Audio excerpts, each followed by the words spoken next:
ฉันเป็นคนคลองเรียกเป็นสิงห์ให้มันเริ่มถอนมาหอดปีบาซุกจะใหญ่รถคันนี้ไปวัดนะเพราะว่าบอลทำมันสิสูงส่วนมากชาวบ้านเขาจะเสียเอารถมาไว้อยู่นี่เนาะตอนนี้มันจะอันนี้ก็มูมันจะสูงกว่ามูพาดีๆได้เลยไอพี่น้องเขาสิพาไปเบิ่งวิธีการเอาเหือออกไปหน้าเนาะระหว่างน้ำเซโดนกับน้ำแกงซัมบุญบาอันซัมบุญบาเนาะบ้านตั้งหลังเขานี่นะนี่เฮ้ยอะไร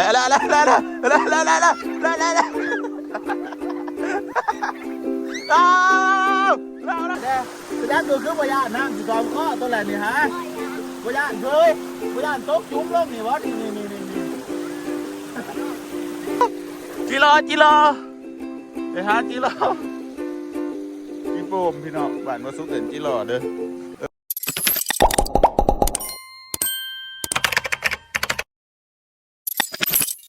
กับสบายดีพี่น้องสบายดีสวัสดี FC สุขุทุกคนยินดีต้อนรับเข้าสู่สองบาวสุขคนยินดีพ่อแม่พี่น้องแทน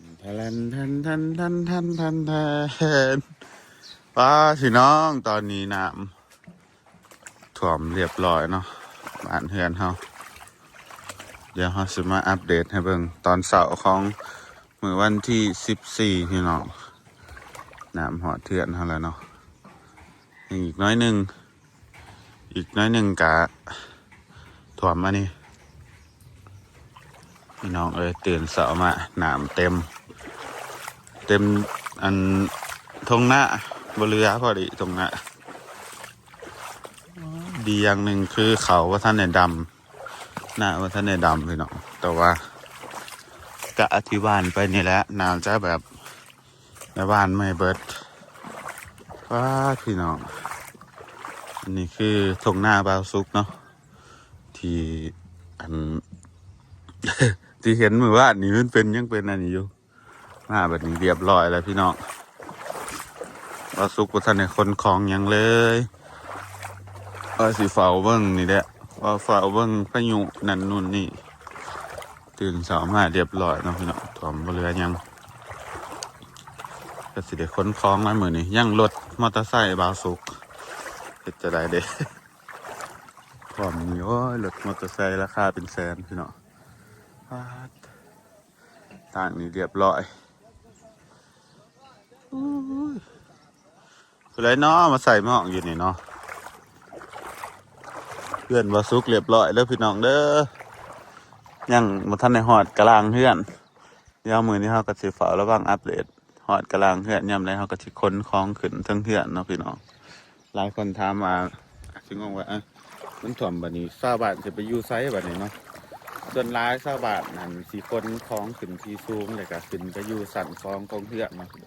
เพราะว่าเพื่อนอยู่เล่าส่วนร้ายมันสิเป็นซองสันจะสิเพื่อนใหม่นะพี่น้องเห็นหรอนี่มันจะเป็นไงสิ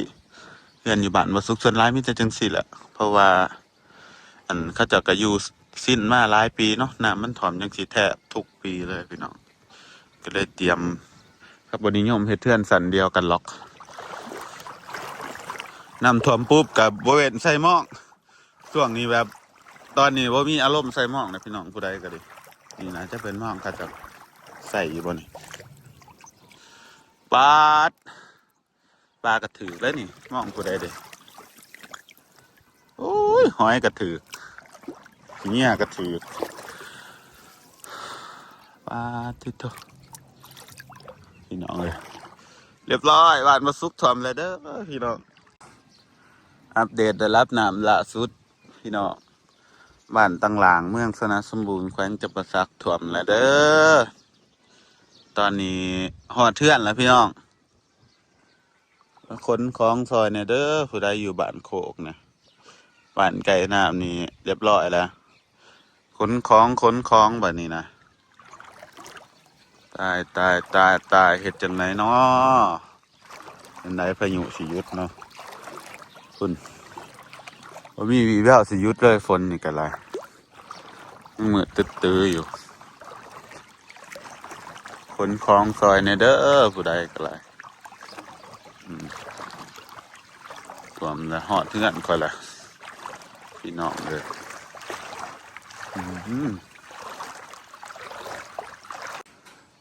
วันนี้ถ่วมหอดนี่เนาะพี่น้องมันข่าคันคูดตัวนี้มันก็เลยมันทันในหอดเพื่อนปกติมันเสียหอดเพื่อนอันแถวนี่แหละก่อนแต่ว่ามันข่าขันหน้าใหญ่ก็เลยว่าทันในหอดเพื่อนอันนี้น้องปูน้องปลาพี่น้องมันหอดผิดเลยเด้อสิมันไหลหล่นเข้ามาเลยมันแกล้งได้นี่เขาคล้องกับท่านในคนพออันไรเหือดนี่เหือดนี่ก็ยั่งคือการจะมาเบิ่งเขาคล้องมาพี่น้องอันทอมนี่เสียหายยังเนี่ยรถไถนี่ขันถ่วมในกระห้ามอันนี้มันแล้วขึ้นเอาอันนี้มันขึ้นสิขับไปไหวบนสูงก่อนแล้วก็ยังมอเตอร์ไซค์พี่น้องรถจักรเนี่ยเอาไปไหวซะเนาะบ่ได้ขามฝากนางเมื่อวานนี่รถจักรรถมอเตอร์ไซค์ตัวนี้ก็สิห้ามขึ้นที่สูงคือกันเบิดนี่พี่น้องขึ้นน้ำท่วมเพราะว่าคลองมันสิพังเบิดเนาะ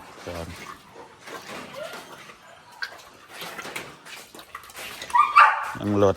มอเตอร์ไซค์บาซุกอีกเบิดนี่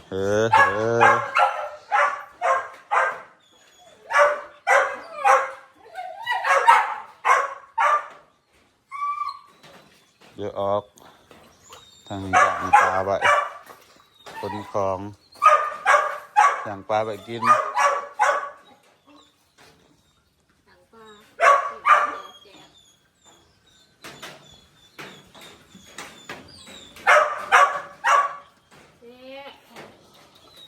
จะทำยังไงกับรถดีเนาะ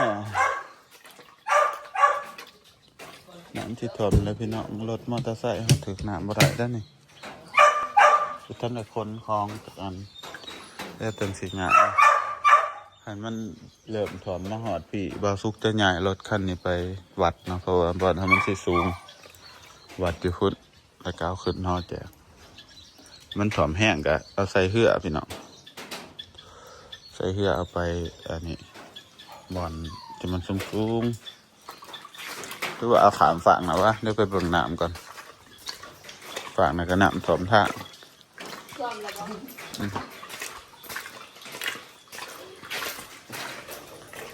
เยอะไปเบิ่งน้ำเซ่ก่อนพี่น้องไปเบิ่งอัปเดตน้ำเซ่ให้เบิ่งก่อนเด้อแบบชาวบ้านแต่ละคนก็สิวุ่นวายกันอยู่เลยพี่น้องดีแต่คนบ่มีของคือเป็นตะเภานี่เพื่อนหลังนี่เราอยู่สบายแล้วบ่มีของกับคนขนของง่ายขึ้นที่สูงเลยขนเหรอวะทักนี่ รุ่นเนาะก้อนเนาะถามขึ้นดีก้อนเนาะสว่านบ้านตั้งหลังนี่ซิ่วอะไรพี่น้องใจเย็นขนาด ขนของแล้วตีไปซะล่ะ ว้าน้ำที่ท่วมมันแหละเดี๋ยวเขามาเบิ่งอันนี้กับพี่น้องมาเบิ่งน้ำเซโดนฟังติดอันนี้เนาะเดี๋ยวพี่น้องแล้วบทสุดท้ายเบิ่งก็คือฐานะมันถ่วมเขาก็จะเอารถมาไหวแถวนี้เนาะเพราะว่าบ่อนนี้มันจะเป็นจุดที่สูงกว่าหมู่ในหมู่บ้านพี่น้องก็คือหอแจกตัวนี้ฐานมันถ่วมในระดับหนึ่งเทียนซ้ำเพียงขาเพียงเอวนี่แถวนี้มันก็สิบ่ถ่วมเห็นป่ะส่วนมากชาวบ้านเขาจะเสียเอารถมาไหวอยู่นี่พี่น้องเห็นป่ะวันนี้มันจะอันนี้ก็โมมันจะสูงกว่าโมนี่ที่เพิ่งเริ่มต้นเนาะก็คือบอลนี้บอลเขาแจกบอลนี้ในการฐานักแข่งเรียล้อกับพุ่นแหละพี่น้องคุณสาบานจะไปอยู่ผู้อยู่แบบนั้นเนาะภูเขาอยู่แบบนั้นบางคนก็ออกไปอันนอกทางเนาะพี่น้อง อกไปอันทางถนนใหญ่เพราะว่าทางถนนใหญ่มันสิบ่ท่วมพี่น้องเลยน้ำเซโดนล่าสุดพี่น้องยังขึ้นคือเก้าไหลเหยือก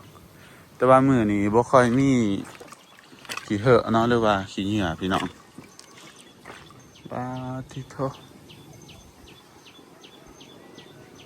เดี๋ยวเฮาสิไม้น้ำไว้เด้อพี่น้องวิธีไม้น้ำเฮาเพราะว่ามันมาเบิ่งหอบนะ จังสิได้ฮู้ว่าน้ำมันยังขึ้นหรือบ่ลงหั่นนะนี่เอาซ้ำนี้ซะมันขนาดยังติงอยู่เอาซ้ำนี้ซะน้องพี่น้องขันมานี่มันบวกขึ้นบวกลงมันประมาณซ้ำนี้เนาะบอลนี่หนาบอลนิ่งว่ะบอลที่มันนิ่งพี่น้องมันจังสีหูกันแค่นี้ซะนี่แหละวิธีเบิ่งว่าน้ำขึ้นหรือน้ำลงถ้ามันถ่วมตัวนี้ไม่น้ำขึ้นถ้ามันบวกมันน้ำลงที่ขามไปฟังแล้วก็บ่ไหลพี่น้องเอ้ยบ่มั่นใจในเหือปันใด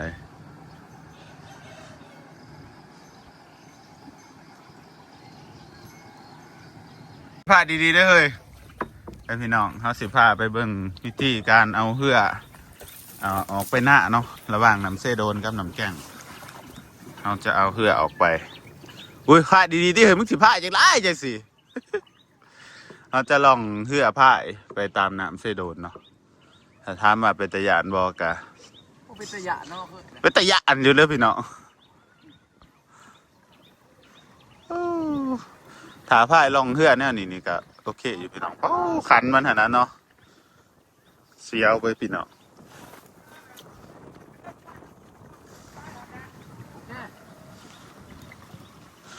พายดีๆที่อ้าวมันคือพายจะไหนอันนี้ พายจะสิตัว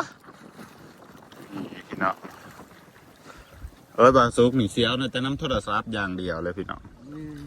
พายเขาฟังในที่เฮยพายออกว่าฟังยังมีโอกาสรอดได้เฮ้ยน้ำเบิ้ลมาไอจะได้แบบนี้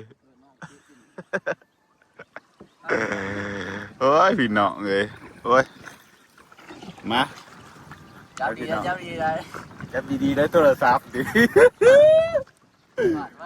ไม่อยากให้คิดสงสารเลยใส่ชีวิตแบบประมาทอันนี้เนาะมันต่างๆนี่เนาะไอพี่น้องเดินทางไปพุ่นเลยเนาะถ้าลองไปตามน่ะมันจะมีท่าที่แบบว่าน้ำล้นเขาไปทางน่ะเนาะเขาเสียเพื่อเขาบอลหันป้าเด็กหน่อยมันไปหลินอยู่หันบ่ปฏิพี่น้องน้ำเบิ้ลเจืออยู่หัวเหือหมอนี่ก็ซิ่วเกิน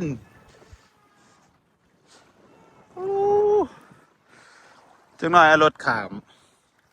เพื่อคอยจะขามละอีบเลยรถจากมอเตอร์ไซค์คนนี้ไปต่อมาคนไปนะขึ้นรถเนาะเอาไปยืนจับรถเดี๋ยวมันหนามันบึกจริงๆฉันคือเพื่อเซาซีนี่โอเคอยู่นี่เอาขามแต่บ้านนี่ก็ดีเนาะขามแต่บ้านนี่ก็ง่ายแต่พี่น้องนี่พี่น้องน้ำมันก็สีวนก็สีแล้วเนาะที่ชีวิตบ้านตั้งรามน้ำท่วมคักเลยพี่น้องเห็นไหมใส่ชีวิตอยู่บนเส้นได้เนาะจุ๊เขาเนาะคือไงบ้านเพื่อนแต่ละคนแบบจุ่มกับน้ำเลยพี่น้องเอ้ย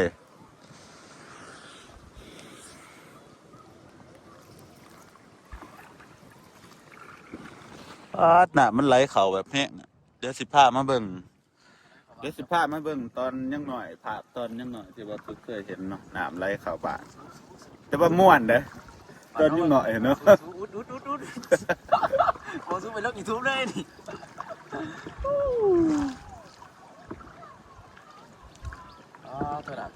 น้ำไหลเสียงไหลเข่า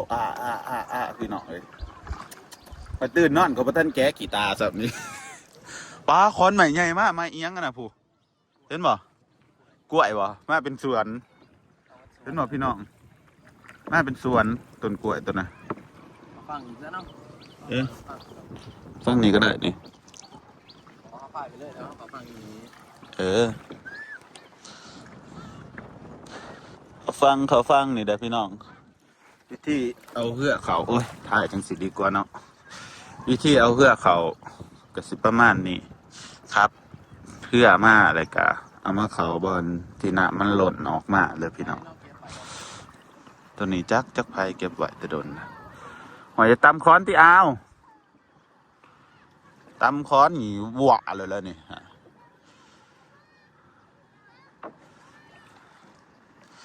นะบอลนี้มันกับบ่แห้งไปแล้วโอ้ยบอลนี้สิหล่นคันบ่ติดว่าเขาเฮ็ดอันนี้คูนขึ้นมานี่หล่นแต่โดนเนาะก็ว่านี่สมควรเฮ็ดอันนี้หล่นไว้แนวกันน้ำหล่นไว้นี่เอารถลุดมารถกันไว้สูงๆบ่ให้น้ำมันหล่นออกป้าดเด็กหน่อยมาอันนี้ซ้ำบุญบาอันเอ้ยมันตักกุ้งพี่น้องเอ้ยบุญบ้านตั้งหลางบ่ด้วยน้ำท่วมนี่นะผู้น้ำไหลเขาแบบแห้งอ่ะล้นตะลิ่งเลยเด้อพี่น้องแต่เศร้าบ้านว่าสุกซ้ำบุญบ้าน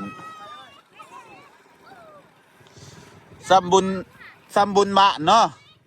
บ้านตั้งหลางเฮานี่นะมาสอนกุ้งพี่น้องน้ำสิท่วมคอได้ยังมาสอนกุ้งอยู่ สิวเกินเฮ้ยตัวเสียวเขาวันไหนเฮ้ยนี่ได้พี่น้องบ่อนนี่มันหนามันจะหล่นเนาะเขาก็เอาเหือผ้าเหือนั่นเหือนี่มาหัวกับจนมุ่นเนาะหนามันไหลแห้งมาลีผมเอาเล็กหน่อยมันกับม่วนอันนี้ยังไหลเขาบ่แห้งเลยนี่พี่น้องฝากซ้ำนี่ผ่าที่เฮ้ยแล้ว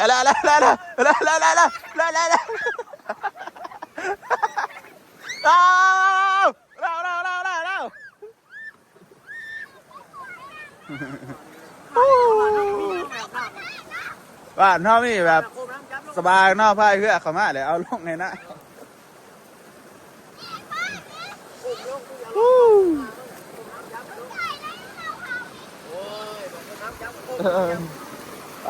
พี่น้องสภาพอันน้ำไหลเข่าแบบแห้งบลอดบ่เหลือเด้อพี่น้องบ้านตั้งหลังท่วมแล้วเด้อบอยกขึ้นดูนะนี่เอาลกนี่ซุกไปโลด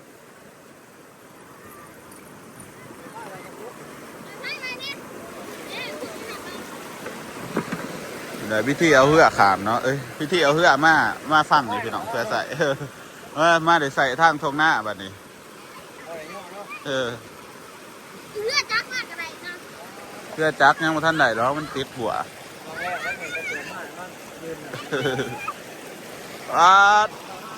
พี่น้องก็จีไฮอย่าไข่เด้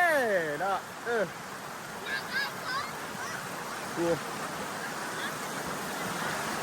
น้ำไหลดึงถีแต่ว่าว่ายานบ่ตัวว่ายานบ่เฮ้ยเป็นยังคือเบ้อมาสอบซับปะเด้อเป็นยังคือว่ายานน้ำอยู่ตอมข้อตัวแหลนี่ฮะว่ายานเคยว่ายานตกจุ้มลงนี่วะนี่ตกจุ้มลงนี่มันกลุ่มตายตัวเล็กน้อยแบบปาดเดี๋ยวแมนตัวว่ายานตกจุ้มลงวะสูสิวเนาะโดดจุ้มลงนี่วะโดดจุ้มลงนี่วะโอ้ยมันกระไรเขามากคือเก่าหายว่าโบยาอันคือสิว่าไปบกะพี่น้อง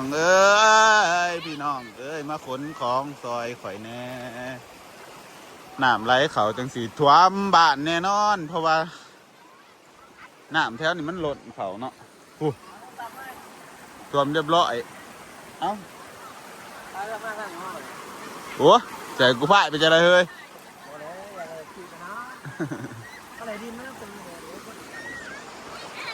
ดินเขาอันนี้ตะเฮงเหรอ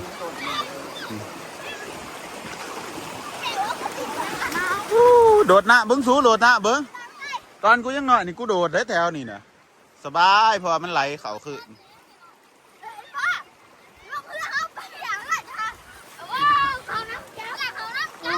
เด็กหน่อยมันมาหลินน้ำพี่น้องเลยผู้ปลา คือบาทุกคนยังหน่อยกันจังสี่แหละมาหลินจังสี่คือกันแหละพี่น้องเลยนี่แหละบันทึกไว้เนาะภาพอันบ้านตั้งหลังน้ำท่วมปี2025เด้อพี่น้องปี2025น้ำท่วมแล้ว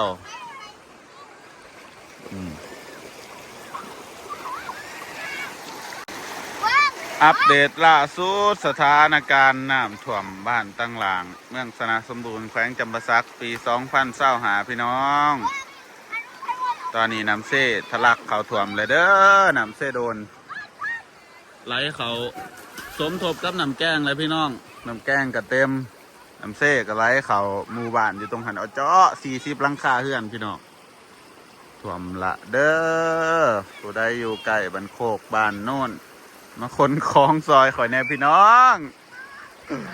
โอ้ยจะคล้องโพสต์นี่ขึ้นเงาะเด้สิคนคล้องขึ้นที่สูง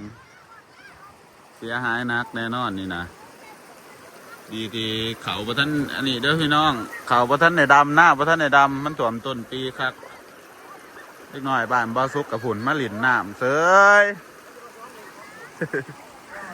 โอ้ยคือจิถ่วม2-3เทื่อถ่วมแต่หัวปีขนาดนี้เด็กน้อยกับบ่ยานเด้อพี่น้องลินน้ำเสยผู้เอาเกือบเมื่อไหร่โอ้ยกูอยากคว้าเลยกูคุณเล็กน้อยจุนี่ชักวันมาลินยังบ้านบ่มีน้ำตกบ่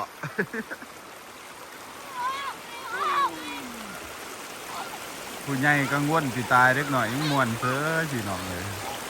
ไปจบการอัปเดตไปที่ซ้ำนี่เด้อ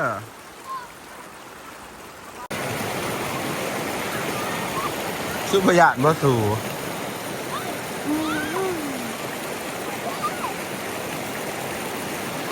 ไปพี่น้องแล้วบ่ทุกสีครับนะฮะเบิ่งเรียกงานอยู่เพื่อนก่อนวันนี้สิหาเตรียมขนของแหละแต่มันเดี๋ยวว่าทุกสิหาเบิ่งอีกอันน้อยนึงเนาะสิขนของอันนี้ไว้แต่ว่าสิเตรียมเรื่องรถจักรรถนั่งก่อนเดี๋ยวอันบ่ทุกสีเอาไปไว้บ้านในดอนลงคลิปจะสีพี่น้องกับสิว่าได้เนาะเอาไอ้พ่อแม่เขาคือป้าเห็นมาลินคือแบบบาบอยานบอยยังเลยแบบว่าหิวแท้อุจิรอไปหาจิรอจิโปมพี่น้องบ้านวัสุกเอ็นจิรอเด้อน้ำจมนี่ไปหาหล่อเก็บจิรอนี่เต็มเลยแล้วนี่มันบ่เต็มบัดแต่บ่ในสวนบักพริกอยู่นี่จิรอนี่เป็นตะมี่ครับจิรอมันจะมักมาจับอยู่ในต้นไม้เราพี่น้องไม่ได้น้ำท่วมพ่อแม่เขากะบ่หายแล้วพี่น้องเขาแต่สิ้นนะเนาะแต่ก็บ่ยานบ่กลัวน้ำวันนั้นพุ่มนี้จิรอน่ะจะหลายเป็นชิปเลยด้านนี้แกไปแล้วจังไม่เบิ่งมันจิโป้มันมักมาจับอยู่แถวนี้แหละพี่น้องไม่ได้น้ำท่วมโอ้มีแต่ตัวใหญ่เฮ้ยพี่น้องเจอกันในคลิปหน้าเดี๋ยวสิมาอัปเดตให้เบิ่งอีกรอบนึงพี่น้องเดี๋ยวบาซุกกำลังสากแบตโดรนอยู่เนาะตอนนี้คือบาซุกเตรียมหลายอย่างแห้งแบบเตรียม power bank เตรียมสากอุปกรณ์ในการถ่ายคลิปนี่แหละพี่น้องอยากเก็บภาพให้มันได้หลายที่สุดเนาะเพราะว่าถ้าน้ำท่วมอีกเที่ยงแอลไฟฟ้าก็จะดับเนาะพี่น้องเพราะว่าทางอันไฟฟ้าก็จะไปเบิ่งระดับน้ำท่วมถึงเขตแต่ว่ามันถือเสาไฟฟ้าอย่างนี้นะเขาจะกระสีดับไฟงับไฟคนละจนกลัวน้ำสิบกเลยเข้ามาตรวจสอบนั่นนู่นนี่คนละไฟจังสีมาเขาก็เลยแบบมีประสบการณ์ตะกี้ตะก่อนนะก็เลยแบบเตรียมสากไว้นี่แต่ละปีบางทุกสื่อพาวเวอร์แบงค์เบิดขึ้นน้ำสื่อพาวเวอร์แบงค์หมักไล่ๆมันแต่ว่าบางปีมันหมดส่วนมันก็จนพาวเวอร์แบงค์เพ่ปีนี้ก็มีพาวเวอร์แบงค์ยืน2 หน่วย50,000 มิลลิแอมกับ20,000 มิลลิแอมพี่น้องกันน้ำท่วมดีๆกันหนาจะพายได้อยู่ประมาณ2 มื้อแบบได้สำคัญเลยพี่น้องมันสื่อมาหลายๆมันเกิดเนาะมาเขาบอกว่าเหตุการณ์นี้มันติดจบหรือเปล่านะไปเจอกันใหม่คลิปหน้าพี่น้องบ๊ายบายสำหรับผู้ไลฟ์ที่มีพาวเวอร์แบงก์กะฮับแล้วพี่น้องผู้ไลฟ์สีส่งมาให้ผู้แหละเพื่อว่าเนี่ยมันถ่วมหอบหนา บ๊ายบายเด้อพี่น้องเจอกันใหม่คลิปหน้า